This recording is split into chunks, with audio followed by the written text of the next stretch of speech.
Et nous nous retrouvons pour la deuxième émission quotidienne de CMC Markets, le quart d'heure US. Je suis Nicolas Chéron, stratégiste pour vous servir. Il est 15h45. Nous sommes aujourd'hui le mercredi 2 novembre. Et le titre du jour est « Le Dow Jones plie mais ne rompt pas ». En effet, ce matin, je vous ai expliqué qu'on avait assisté à des prises de bénéfices appuyées ces dernières séances, que ce soit sur les indices américains, que ce soit sur le dollar. On a une correction qui s'est intensifiée également sur le pétrole. Donc nous avons effectivement des marchés qui s'ajustent au risque notamment des élections américaines de la semaine prochaine. C'est ce qui explique, puisque Trump remonte dans les sondages, que le dollar et les indices soient sous pression. Néanmoins, j'ai utilisé ce titre, le Dow Jones plie mais ne rompt pas, parce que le Dow Jones est sur ses plus bas du mois d'octobre. Il est également sur ses plus bas du mois de septembre, sur la zone des 18 000 points, 18 800 points. Il n'a pas cassé son support, donc voilà, on peut parler de faiblesse sur les indices, on peut parler d'ajustement, de décalage baissier en vue des élections, mais on ne peut pas parler pour l'instant de retournement de marché et de marché baissier. Donc bienvenue à tous ceux qui viennent de nous rejoindre. Je salue également tous ceux qui nous regardent sur YouTube. Comme à chaque émission, voici un avertissement sur les risques concernant le caractère purement informatif de cette présentation et les CFD. Je vous invite à en prendre note. Vous pouvez utiliser les fonctions de chat et de questions-réponses en haut de votre écran pour pouvoir converser avec moi.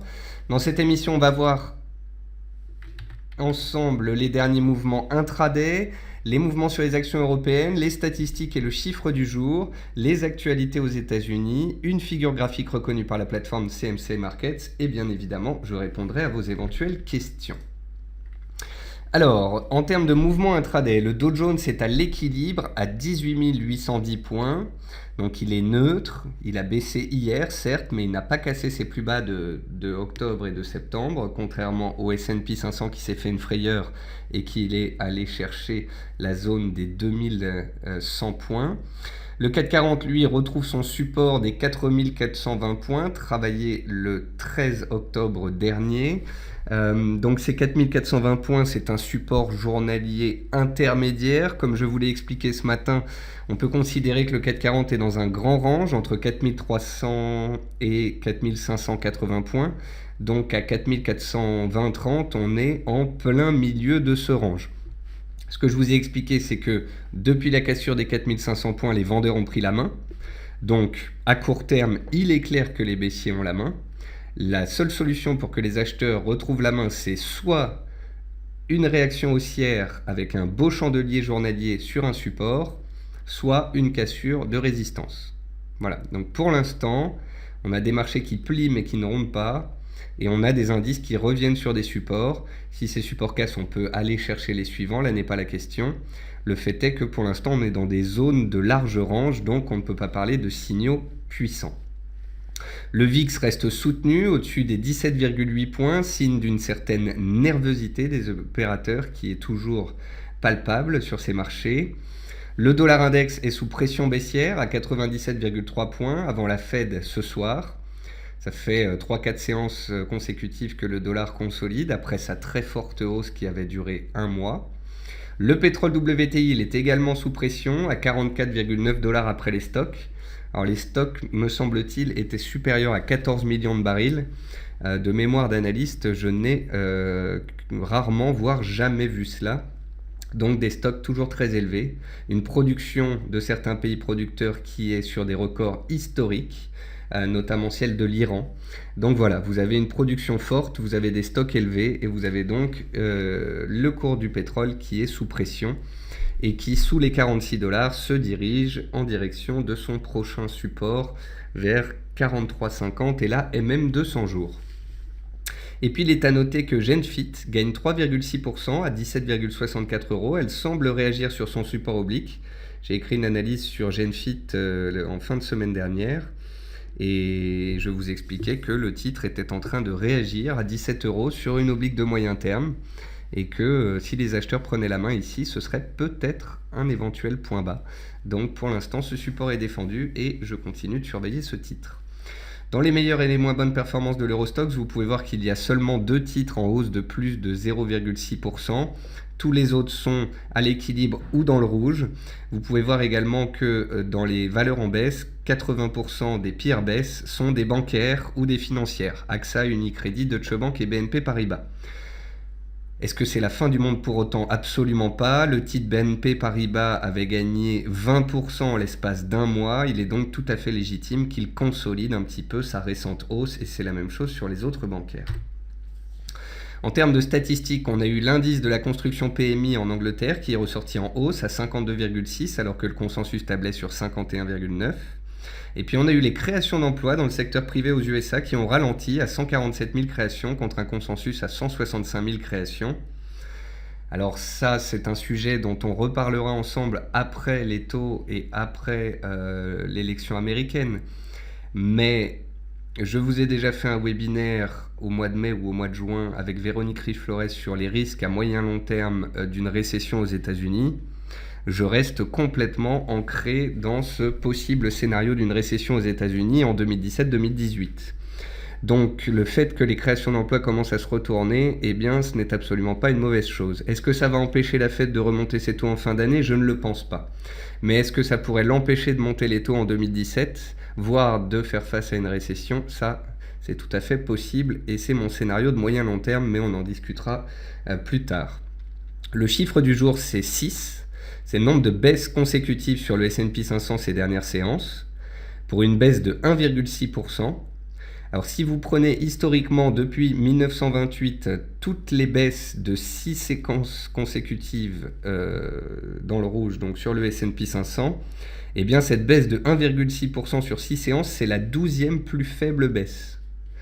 C'est-à-dire que généralement quand un indice baisse de 6 séances, baisse pendant 6 séances consécutives, eh bien, il perd 2, 3, 4, 5, 6%. Le fait qu'ici, il ne perde que 1,6% montre que c'est bien une baisse progressive, lancinante, et donc pas forcément un gros signal de moyen long terme. Côté entreprise, on a toujours beaucoup de publications. Time Warner, qui s'est fait racheter par AT&T récemment pour 85,2 milliards de dollars, annonce un chiffre d'affaires en hausse de 9,2% au troisième trimestre. Alibaba fait état d'une hausse de 55% de son chiffre d'affaires au T3, et le titre était en hausse de 3% dans les premiers échanges. Allergan voit son chiffre d'affaires augmenter de 4,4%. United Steel Corp réalise un bénéfice de 32 cents, soit bien moins que ce que le consensus attendait à 80 cents. Gilead Sciences a publié un bénéfice en baisse de 28% en raison d'une baisse de ses ventes de ses traitements contre l'hépatite C. Et puis Tesla espère une contribution de 1 milliard à son chiffre d'affaires de 2017 de la fusion avec SolarCity. Et dans les plus fortes hausses et les plus fortes baisses du jour, vous retrouvez surtout des sociétés qui ont publié ou dont la notation a été revue par un cabinet d'analystes. Et vous avez notamment dans les titres les plus connus Electronic Arts ce matin qui est en hausse de plus de 3% suite au relèvement de ses objectifs annuels. Et dans l'outil de reconnaissance de figures graphiques, j'ai choisi un triangle sur le CFD Palladium en données horaires. C'est un triangle qui est noté 4 sur 5. Donc on voit bien sur ce graphique en données horaires qu'on était dans une petite tendance baissière avant, puis on a latéralisé, puis on a démarré une tendance haussière de court terme. Là on est dans un triangle et la sortie de ce triangle sera d'importance. Si on casse le support, on retourne à la baisse. Par contre, si on casse les 635 $, ici on pourrait accélérer. L'or et l'argent ont déjà tenté des accélérations, on est sur des résistances clés, mais sait-on jamais, si ces résistances, comme les 1305 $, devaient casser sur l'or, peut-être que le palladium pourrait faire de même. On va passer sur la plateforme de CMC Markets et je vais débuter donc avec les indices boursiers. Donc je voulais juste vous montrer ce graphique très simple, très factuel du Dow Jones. Le Dow Jones est exactement là où il était il y a un peu moins de 2 mois. En fait, le Dow Jones, depuis le début du mois de septembre, depuis la rentrée, donc rappelez-vous, le Brexit arrive fin juin, on remonte pendant l'été, on consolide la hausse de l'été et on se stabilise à plat. On est donc toujours dans une stabilisation à plat en vue des élections et on est juste passé de la borne haute à la borne basse de ce range, puisque dans les sondages, Donald Trump est remonté. Donc si le Dow Jones casse les 17 900 points, accélère à la baisse et perd 3%, là je pourrais vous parler d'une cassure, d'une réelle prise en main des vendeurs et de danger baissier sur les indices. Là, au cours actuel, en l'état, sur support, dans un range, je ne peux qu'être pragmatique et faire état de ce range et vous dire qu'on est sur la borne basse. Et pour l'instant, on a Trump qui remonte dans les sondages, on a le dollar qui baisse, on a l'or qui remonte, on a le VIX qui remonte, on a le pétrole qui pèse sur les indices. Et vous pouvez voir que malgré tous ces indicateurs de risque et tous ces risques, notamment avec l'élection, pour l'instant, le Dow Jones, par rapport à la semaine dernière, il a perdu 1%. Voilà, c'est donc pas la fin du monde. Sur le S&P, c'est un petit peu plus lourd. Le S&P, on pourrait considérer qu'il est dans une correction de marché dans un canal baissier. Il a travaillé les 2100 hier et aujourd'hui. Sous ce seuil, on a un support ici à 2080-2085 points. Ça correspond à la borne basse du canal dans lequel il évolue depuis à peu près 2 mois. Et étant donné que la tendance est baissière et qu'on a cassé un support, si on devait accélérer sous les plus bas, on pourrait encore perdre 1% et revenir chercher ce seuil. Voilà. Donc il est clair que la pente est plutôt baissière, mais n'oublions pas qu'à moyen terme, on approche de la MM200 jours, on a une tendance de fond qui est quand même haussière, et on a les élections qui approchent. Or, si ce n'est pas Trump qui passe, ce que redoutent les opérateurs à court terme, eh bien on pourrait très bien repartir à la hausse dès la semaine prochaine si Hillary devait être élu. Donc c'est pour ça que je prends le marché vraiment avec de grandes pincettes. J'espère que vous aurez compris pourquoi. Donc sur le CAC 40, comme je vous l'expliquais, les vendeurs ont pris la main en cassant les 4500 hier. On était posé ce matin sur la zone des 4420, 4430, on a tenté de réagir un petit peu. Malgré tout, le pétrole pèse, la tendance est baissière à court terme, les vendeurs gardent donc la main. Et si on casse les 4420 points, on pourrait aller chercher les 4380 points, et la fameuse MM200. Et si on se fait une frayeur supplémentaire, on a les 4350 en rappel. Mais j'aimerais que vous gardiez vraiment ce graphique de moyen terme des 3-4 derniers mois à l'esprit. Ici, on est dans un large range. Donc vous pouvez voir que ce range, il est entre 4340 et 4530. Et puis après, on a des petits excès au-dessus. Au-dessus de 4530, on a 2 excès ici. Et sous les 4340, on a un excès là. Donc vraiment la zone de range la plus propre possible est entre 4340 et 4530. Donc il y a une heure on était à 4430, on était en plein milieu de ce range. Donc voilà, je suis patient, les vendeurs ont la main. Est-ce qu'on va faire un chandelier de retournement aujourd'hui? Est-ce qu'on va baisser de 1% en plus demain avant d'aller chercher un support et d'y faire quelque chose? Est-ce qu'on va filer droit sur la borne basse du range avant d'y réagir? Je n'en sais absolument rien. Ce que je sais, c'est que à court terme, on a échoué sous le haut d'un range. On est donc en train de revenir vers la borne basse. Et si à un moment donné, on fait une belle réaction haussière avec un chandelier journalier de retournement sur un support, comme on l'a fait le 16 septembre dernier, le 30 septembre dernier ou encore le 13 octobre dernier, alors on parlera de reprise en main des acheteurs et de potentiel retournement du marché à la hausse. En bref, chaque chose en son temps. On était allé un peu haut, un peu vite. Les élections US nous ont ramené à la réalité. Le pétrole pèse sur les marchés et fait que cette consolidation des marchés continue. De là à parler de signaux de moyen terme, de risque de chute forte, nous n'en sommes pas là. Voilà. Quant à la volatilité, elle reste exacerbée. On est au-dessus des plus hauts d'hier. On est toujours en hausse. C'est la 7e séance consécutive de hausse sur le VIX. Pour l'instant, ce VIX nous montre bien que les marchés sont quand même tendus et que la volatilité reste exacerbée. Et c'est la raison pour laquelle je suis très prudent. Donc voilà, cette correction, cet ajustement des marchés au risque Trump n'a rien d'illégitime, n'a rien de particulier. Les indices européens étaient allés un peu haut, un peu vite au mois d'octobre. Ils corrigent violemment, ils cassent les supports et ils reviennent vers les zones basses qu'ils ont travaillées au mois de septembre. Donc voilà, sur le DAX, on a ici une zone entre 10 250 et 10 340 points dans laquelle on est en train d'arriver. Vous voyez bien que quand on baisse vite. C'est un mouvement violent, rapide, volatilité forte, les vendeurs ont la main, les chandeliers sont puissants et donc on baisse. C'est comme ce qui s'est passé le jeudi et le vendredi 9 septembre, c'est comme ce qui s'est passé le 23, le 26 septembre. On a déjà vu des baisses fortes et ensuite les acheteurs reprennent la main. Donc laissons la baisse se faire, voyons si un support est réactif à un moment donné, et si un support devait nous montrer une belle réaction des acheteurs, eh bien on parlerait de nouveau d'achat. En attendant, ce sont les vendeurs qui ont la main. Donc voilà, des marchés sous pression, des marchés baissiers à court terme et à moyen terme. Aucun signal tangible pour le moment. Les élections approchent. Attendons de voir les élections avant de vendre la peau des taureaux. Dans les actions US, jetons un œil à ce qui bouge un petit peu en ce début de semaine. Alors on a Illumina qui revient vers son support de moyen long terme. Donc on verra si le titre réagit dans la zone des 100-133 $ comme elle l'avait fait par le passé, auquel cas on pourrait de nouveau assister à un rebond. Si on casse par contre les plus bas ici du mois de mai, c'est que les vendeurs prennent la main et qu'on ira très certainement plus bas. First Solar, le titre que je surveillais, donc spécialiste des panneaux solaires, est posé sur son support, qui tout double sur les 40 $. Pour l'instant, on peut noter quand même que ce support tient bien. Tesla, elle reste sous pression. Souvenez-vous, le jour où Tesla avait publié ses résultats, j'avais tracé cette oblique sur le titre. Et je vous avais dit qu'en plus, les 214-215 $ correspondaient au plus haut ici de début octobre et que c'était une résistance à dépasser sous peine de repartir à la baisse.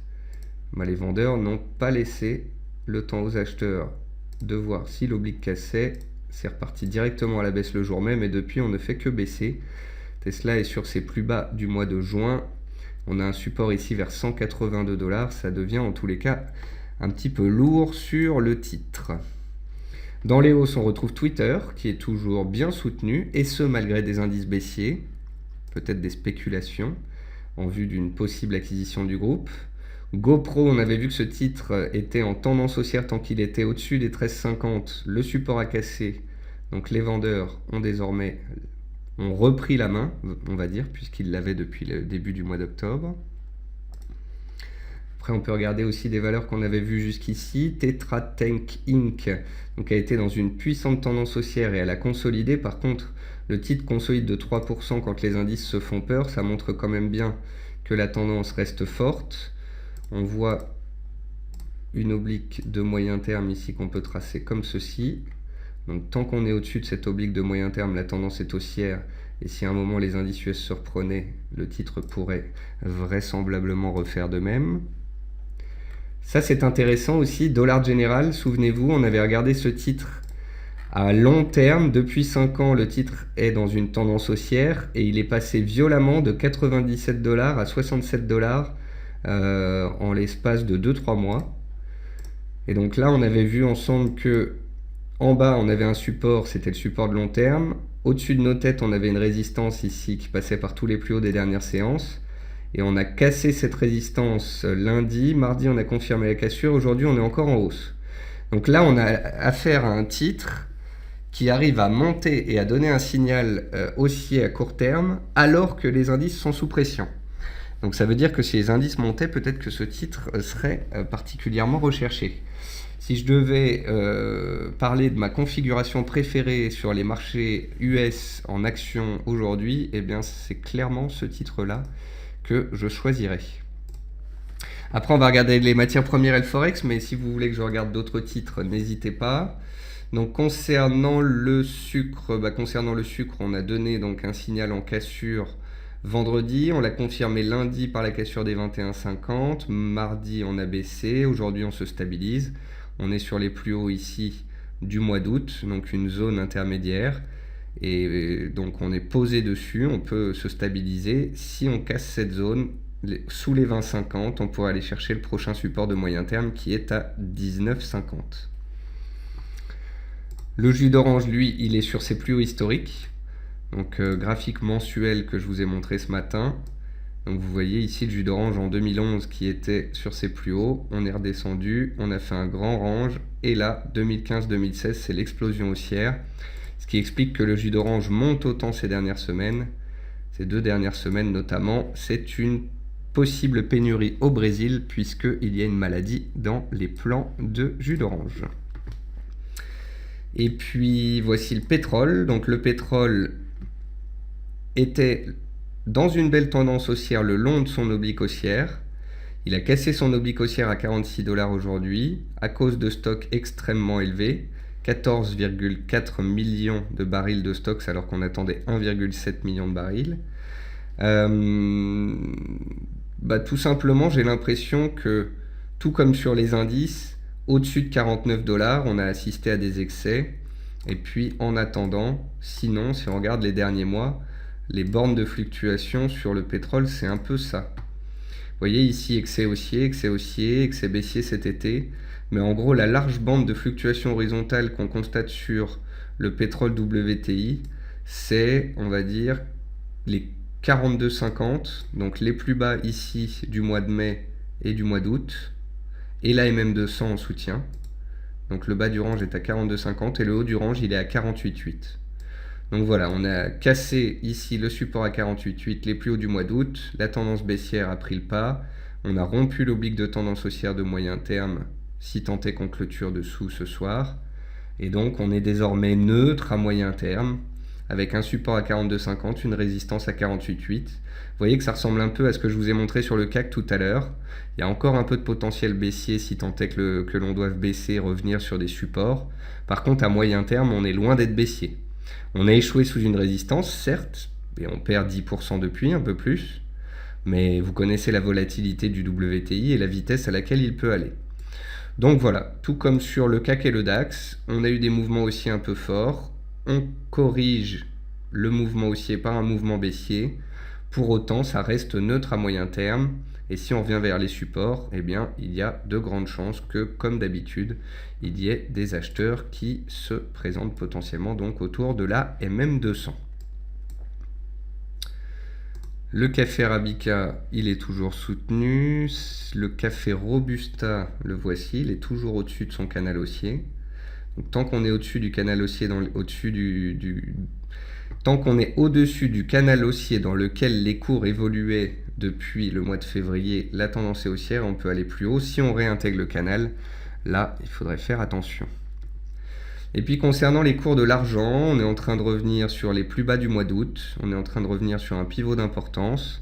C'est la même chose sur les cours de l'or.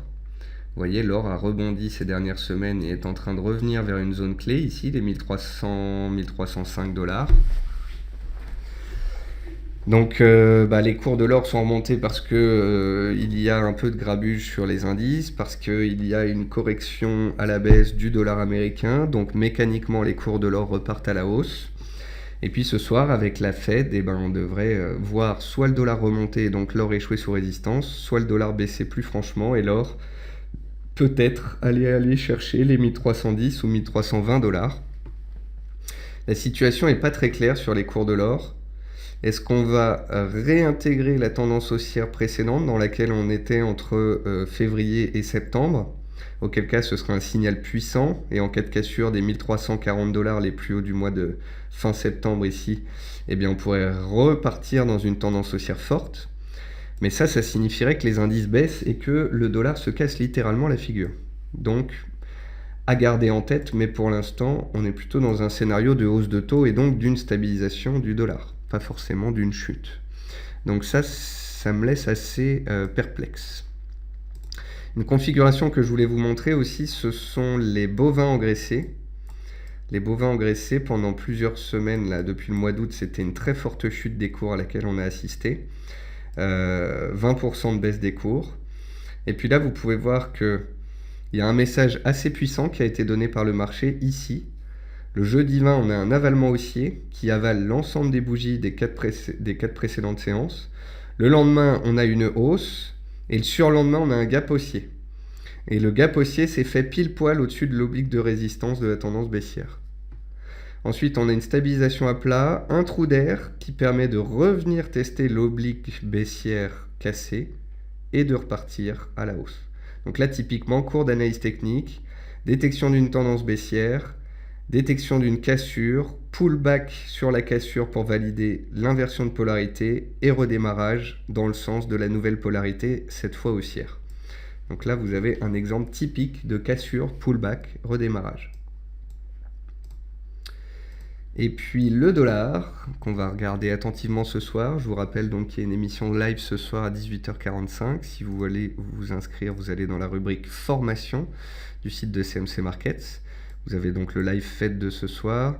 Vous avez une émission spéciale demain soir. Vous avez un live NFP vendredi. Et puis pour ceux qui voulaient lire mon analyse donc sur le sucre, elle est ici. Et sur GenFit, elle est là. Donc concernant les devises, c'est le dollar américain qu'il faut regarder. Le dollar américain, il a eu une forte tendance haussière ici entre la fin septembre et la fin octobre.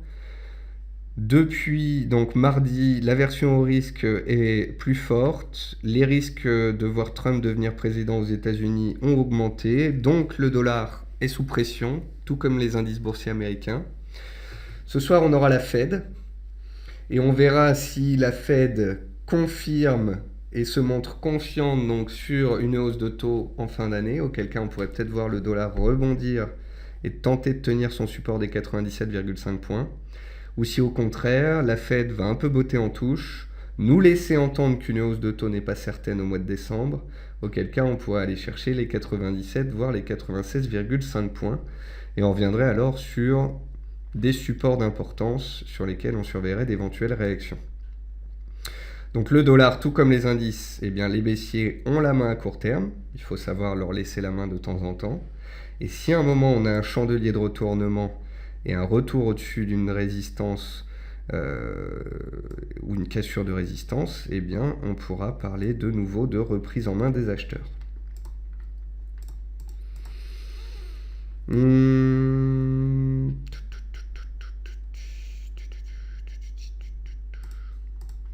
Alors André me dit, concernant le gaz naturel, je vois des disparités entre les cours de différents brokers. Tout simplement André, parce que tous les brokers ne font pas le changement d'échéance de la même façon. Vous avez des brokers chez qui un contrat s'arrête et puis reprend le lendemain. Donc ça, c'est un contrat où il y a le changement d'échéance. Et ce qui est gênant, c'est que ça vous coupe votre position automatiquement, puis ça vous la reprend le lendemain si vous le souhaitez. Mais du coup, vous connaissez un gap entre les deux. Soit vous avez des produits comme chez CMC où il n'y a pas d'échéance et où l'échéance est fusionnée avec le cours et où ça se fait plutôt progressivement. Donc c'est la raison pour laquelle vous trouvez différents cours et différentes façons de faire. À vous de voir avec quel broker vous voulez le trader et à vous renseigner avec ce broker-là pour bien savoir comment ça fonctionne, pour tout simplement mieux comprendre votre produit. Paul me dit, après le pétrole revient juste dans la zone de fin septembre, est-ce que c'est alarmant ? Non Paul, ce n'est absolument pas alarmant. Le pétrole est en train de revenir, comme je vous l'expliquais, dans sa zone de range de moyen terme. On a une large zone de range entre 43 et 48, 42, 49 si vous voulez. Ça ne passe pas en haut, mais on n'est pas encore sur la borne basse, ni en train de se faire peur dessous. Il y a une tendance haussière qui semble ne plus fonctionner. On est donc dans un marché beaucoup plus neutre. Après, ce serait alarmant si on passait sous MM200 et les 42,50. Mais là, sinon, ce qui se passe, c'est un simple retour à la normale. Souvenez-vous, au mois de septembre, fin septembre, les cours partaient fortement à la hausse sur un espoir d'accord de gel de production des pays producteurs. J'ai passé tous les jours pendant 2-3 semaines à vous dire que cet accord des pays producteurs ne viendrait jamais, que c'est inconcevable, que les producteurs ne s'entendent pas. Ils souhaitent produire plus et avoir leur production au plus haut pour pouvoir sortir de l'argent des marchés. Point à la ligne. La Russie, l'Iran, l'Arabie Saoudite, tous ces pays-là ne sont pas faits pour travailler ensemble. Ce sont des concurrents sur le marché de l'or noir. Donc quand on entend qu'il va y avoir accord sur la production, etc., que ça fait monter les prix, s'il n'y a pas d'accord, forcément au final, le soufflet se dégonfle. Maintenant, on est tout simplement, comme vous le disiez tout à l'heure, revenu sur les cours de fin septembre. Donc voilà, on a fait une hausse, une baisse, on est revenu à zéro, balle au centre, Et il n'y a absolument rien d'alarmant ni de baissier dans ce qui se passe actuellement sur les cours du pétrole. Voilà. Et si à un moment donné, le pétrole arrive sur un support, qu'il y réagit positivement, alors de nouveau, on pourra s'intéresser à une tendance de fond quand même haussière au-dessus des mêmes 200 et aux valeurs pétrolières et parapétrolières. Notamment, Loïc le dit justement, Vallourec est très corrélé au pétrole. Vallourec subit de plein fouet la baisse du pétrole ces derniers jours. Si à un moment le pétrole trouve un support et y réagit, on pourra de nouveau regarder ce que fait Vallourec. Voilà. Écoutez, rien de spécial à vous dire de plus. Le CAC se stabilise sur les 4420. Le S&P tient pour l'instant les 2100 points.